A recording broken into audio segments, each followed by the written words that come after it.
अभिवादन स्वीकार कीजिए दोस्तों नासिर का। एक छोटी सी कहानी आपके लिए लेकर के आया हूँ। कहानी क्या, ये जो कुछ भी है वो सच्चाई है, इससे मुंह मत मोड़िएगा।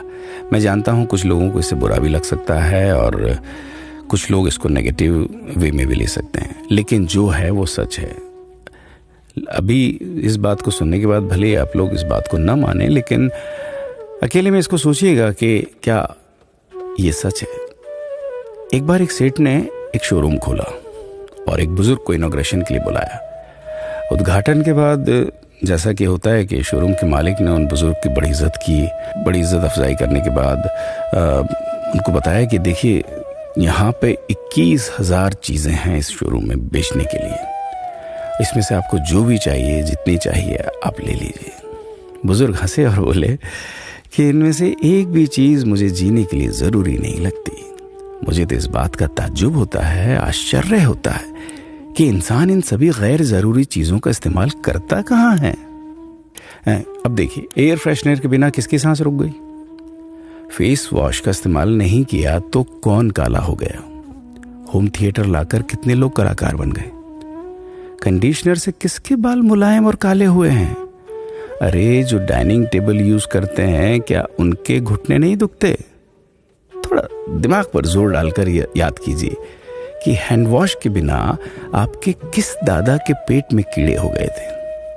अगर हम डीओ मारकर निकलते हैं तो क्या लोग हमें सूंघने आते हैं?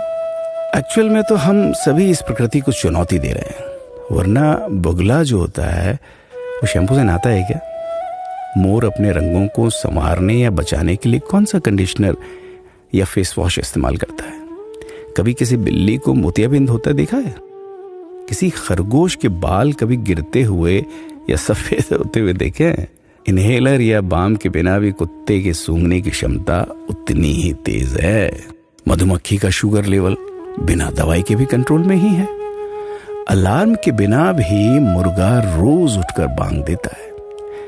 दरअसल इंसान पैसा खर्च करके दुखी होने की चीजें खुद ही खरीदता रहता है। नेट बंद तो दुखी, लाइट जाए तो दुखी, मोबाइल का चार्जर खराब तो दुखी, केबल टीवी कट जाए तो दुखी, मच्छर मारने की दवाई ना मिले तो दुखी, महिलाओं को मेकअप ना मिले तो दुखी, मैचिंग कपड़े नहीं मिले तो दुखी। आजकल इंसान 10 मिनट में 20 तरह से दुखी और परेशान रहता है।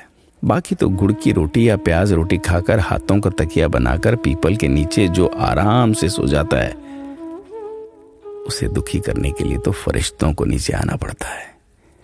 ये सब देखा देखी का खेल है। सच तो यह है कि सुखी रहने के लिए बहुत कम खर्चा होता है, लेकिन दूसरों को दिखाने में कि मैं कितना सुखी हूं, इसी में बहुत ज्यादा खर्चा होता है। जैसे जैसे सुविधाएं बढ़ रही हैं, दुखी होने के रास्ते भी खुलते जा रहे हैं। अगर आपको ये सब सच लगता है तो लोगों को जागृत कीजिए और फिजूल खर्च से बचाइए। दोस्तों, खुद सुखी होने के लिए खर्च कीजिए, दूसरों को दिखाने के लिए नहीं। हाँ, लेकिन अपना ख्याल रखिएगा।